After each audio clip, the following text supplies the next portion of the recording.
Moses ख़वातीन हज़रात, तिलावत से पहले मैंने अंग्रेज़ी ज़बान में आप तमाम को खुशामदीद कहा, लेकिन अब उसी के बराबर उर्दू में भी खुशामदीद कह देता हूँ।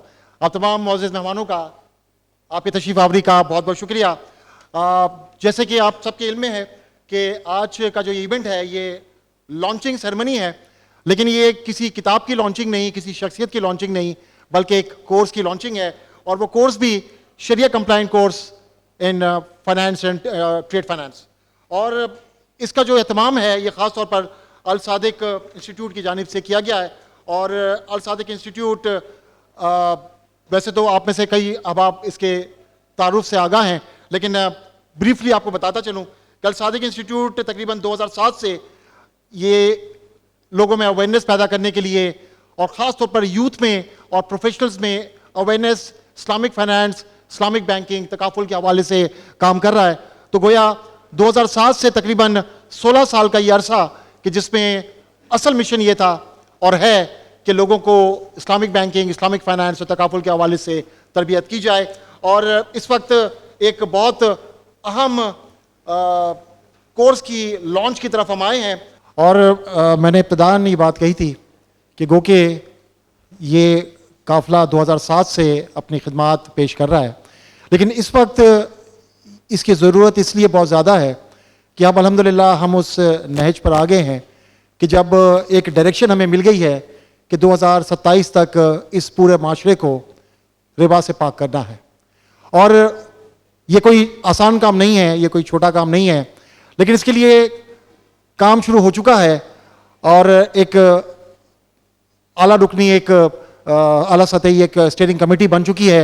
और उस स्टीयरिंग कमेटी के तहत और बहुत सारी स्टैंडिंग कमिटीज़ हैं, वर्किंग ग्रुप्स हैं। और उन वर्किंग ग्रुप में एक ग्रुप का जो काम है वो है अवेयरनेस क्रिएशन और कैपेसिटी बिल्डिंग का। तो ये जो कैपेसिटी बिल्डिंग वाला काम है ये छोटा भी नहीं है और आसान भी नहीं है। और ख़ास तौर पर जिस एरिया की हम बात कर रहे हैं इसके हवाले से एक बड़ी ज़बरदस्त एक इंटरेस्टिंग आपसे मैं एक डेटा शेयर करूंगा। इत्तेफाक से जब मैं कुछ इस प्रोग्राम के लिए तैयारी कर रहा था तो मुझे बड़ी एक इंटरेस्टिंग सी चीज़ ये पता चली कि इस वक्त पाकिस्तान में कुल 32 बैंक मौजूद हैं। टोटल 32 बैंक है इस वक्त पाकिस्तान में। और इंटरेस्टिंगली 1983 में 1983 में भी टोटल बैंक जो थे वो थे 32। अब ऐसा नहीं कि इन बैंकों की तादाद उतनी ही रही, लेकिन वो जो डिस्ट्रीब्यूशन थी वो बड़ी बड़ी इंटरेस्टिंग थी कि उस वक्त 1983 में कुल 9 लोकल बैंक थे और 23 फॉरेन बैंक्स थे। टोटल बनता था 32। फिर हुआ ये कि लोकल बैंक थोड़े बढ़ते गए। 1992 आपको याद होगा कि बहुत से पाकिस्तान में बैंकों को लाइसेंस मिले और ये तादाद बढ़कर 20 हो गई। लेकिन और एक टाइम ऐसे आया 96 में कि जब टोटल बैंकों की तादाद थी 53 और फिर ये तादाद आहिस्ता आहिस्ता कम होती रही, फॉरेन बैंक्स पाकिस्तान से जाते रहे। और इस वक्त सूरत हाल ये है कि उस वक्त 9 लोकल बैंक और 23 फॉरेन बैंक्स। आज सूरत हाल ये है कि टोटल 28 पाकिस्तानी बैंक्स और 4 फॉरेन बैंक्स के साथ अब भी नंबर जो है वो 32 है। इन 28 बैंकों में 5 जो है पब्लिक सेक्टर बैंक्स हैं, 3 स्पेशलाइज्ड बैंक्स हैं, 20 डोमेस्टिक बैंक्स हैं और 4 फॉरेन बैंक्स हैं। तो टोटल ये 32 होता है। लेकिन जिस चीज़ की तरफ मैं आपको लाना चाह रहा हूं, जो मैंने कहा कि ये इस वक्त ये कोर्स इतना इंपॉर्टेंट क्यों है कि ये जो 32 बैंक्स हैं इन तमाम बैंकों के अगर मुलाजमीन की तादाद को अगर टोटल किया जाए तो तकरीबन, मैं एग्जैक्ट नंबर तो नहीं मेरे पास, लेकिन तकरीबन 2,25,000 बनते हैं। ये अभी जो 2,25,000 हैं इनमें तकरीबन ये जो 32 बैंक्स हैं इनकी टोटल 16,000 ब्रांचेज हैं।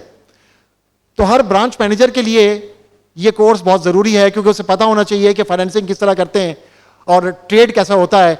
और ये तो मैं आम ट्रेड और आम फाइनेंस की बात कर रहा हूँ, जो कि बैंकिंग की इस तरह में काफ़ी मुश्किल होता है जनरल बैंकिंग से। लेकिन जब हम शरिया कंप्लायंट ट्रेडिंग की बात करते हैं तो उसके लिए और भी जानकारी बहुत ज़रूरी है। तो ये जो 16,000 है ये तो लाजिम है। और जो बाकी रिमेनिंग जो 2 लाख लोग बचते हैं उसका भी अगर हम 10% वो लोग लगाएं कि जो हेड ऑफिस में ट्रेड काम करते हैं तो तकरीबन 30 से 35,000 लोग ऐसे हैं जिन्हें इस वक्त इस कोर्स की अशद ज़रूरत है, ताकि वो 2027 तक जब इस्लामिक बैंकिंग पाकिस्तान में आम हो जाएगी उस वक्त वो अपना रोल प्ले कर सकें। तो ये जो कैपेसिटी प्लानिंग है ये कोई छोटी चीज नहीं है, बहुत बड़ा काम है। और आई सल्यूट टू मेसपी साहब एंड इस ऑर्गेनाइजेशन कि उन्होंने ये एक एक्रेडिटेड प्रोग्राम जो है ना बनाया है।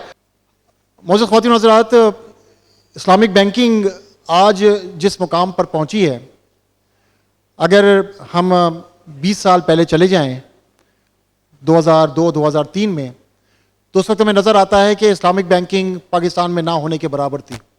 बल्कि अगर कहीं पर आप इस्लामिक बैंकिंग का जिक्र करें तो वहाँ पर लोग हैरत से पूछते थे कि ये क्या चीज़ है, क्योंकि एक ज़माना ऐसा आया था कि इससे पहले इस्लामिक बैंकिंग एक तरह से फेल हो चुकी थी, लिहाजा लोगों का एतमाद भी ख़त्म हो चुका था।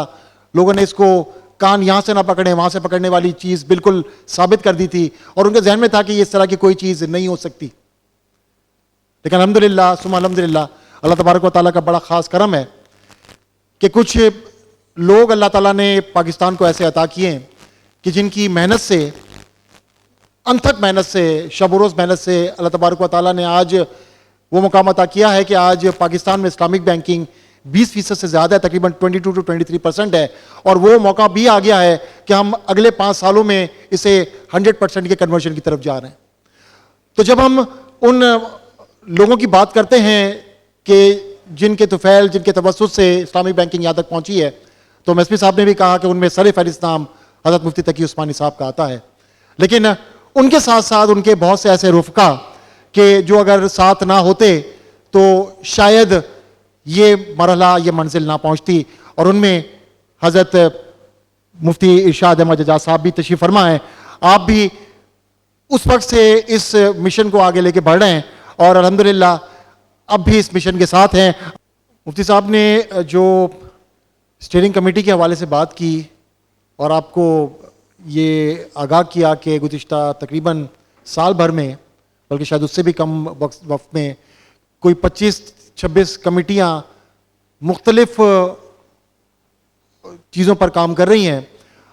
उसमें रेगुलेशंस भी हैं, उसमें लीगल भी है और डायरेक्शन एक ही है कि हमें इस इकॉनमी को रिबा से पाक करना है।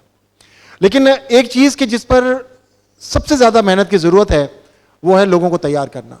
क्योंकि आपके पास अगर रेगुलेशन भी बन जाए, आपके पास अगर सिस्टम भी बन जाए, लेकिन अगर आपके लोग तैयार ना हों तो वो पूरा सिस्टम फेल हो जाता है। और ये लोगों को तैयार करने के लिए आई थिंक कि इससे बेहतर कोशिश नहीं हो सकती। और मैं भी अपने दिल की गहराइयों से अल सादिक को भी, अल नासिर को भी मुबारकबाद पेश करता हूँ कि इस काम को शुरू किया। और ये आई डोंट थिंक कि ये कोई एक वन अलोन काम है। ऐसे बेशुमार काम चाहिए, ऐसे बेशुमार प्रोग्राम चाहिए, ऐसे बेशुमार कोर्सेज चाहिए। क्योंकि जो मैंने इब्तिदान आपको जो एक छोटा सा नंबर बताया, ये तो वो नंबर है कि जो अभी इंगेज हैं इस्लाम बैंकिंग में। इसके अलावा भी लोगों को ट्रेन करना है, फ्यूचर बैंकर्स को लाना है। और फ्यूचर बैंकर्स वही आए जो कि इस्लामिक बैंकिंग करना जानते भी हों और चाहते भी हों, क्योंकि ये दोनों चीज़ें बहुत इंपॉर्टेंट है। और अब हम ग्रेजुअली आज के इस इवेंट की क्लोजिंग की जानिब जा रहे हैं। मगर इससे पहले मैं चाहूँगा कि आज हमारे इस प्रोग्राम में बहुत से अहबाब तशरीफ़ फरमा हैं, जिनमें सीनियर इकनॉमिस्ट जनाब अतीकुर रहमान साहब तशरीफ़ फरमा हैं, हबीब मेट्रो से शरिया ऑडिट से ख्वाजा नूरुल हसन साहब हैं, HBL के ट्रेड से ग्रुप हेड जनाब मुश्ताक पंजवानी साहब हैं, UBL के कंट्री ट्रेड हेड जनाब अहमद नासिर साहब हैं, HBL के DGM जनाब सैयद फ़हीमुल्लाह साहब हैं, स्टेट बैंक के एक्स एडिशनल डायरेक्टर FEOD जनाब शकील प्रचा साहब तशरीफ़ फरमा है।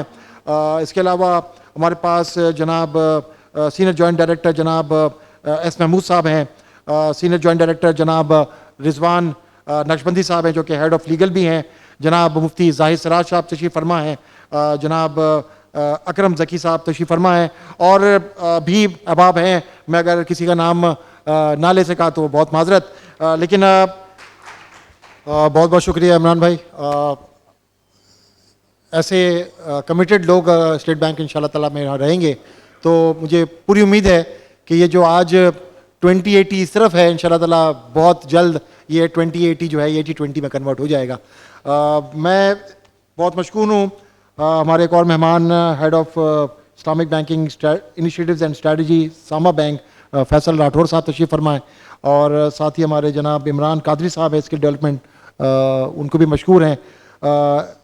एडवोकेट जनरल सिंध जनाब मोहम्मद हसन अकबर साहब भी तशरीफ़ लाए थे, हम उनका भी शुक्रिया अदा करते हैं। और क्लोजिंग की तरफ जाते हैं। बहुत अच्छा काम, बहुत बड़ा काम अल-सादिक ने किया, और उससे अच्छा काम ये किया कि उन्होंने हैंडशेक एक बहुत अच्छे इदारे के साथ कर लिया, एक ऐसे इदारे के साथ कि जो बड़ा कमिटेड है, और कमिटमेंट उसकी ये है कि उन्होंने जो भी काम करना है वो इस्लामिक बैंकिंग और फाइनेंस के लिए करना है, चाहे कंसल्टेंसी प्रोवाइड करनी हो, चाहे प्रोसीजर्स बनाने हो, चाहे आईटी और डिजिटल बैंकिंग का काम हो, चाहे डिजिटल मार्किंग हो, या शरिया एडवाइजरी सोल्यूशन हो। हर सूरत में focus Islamic banking and finance पे ही होगा।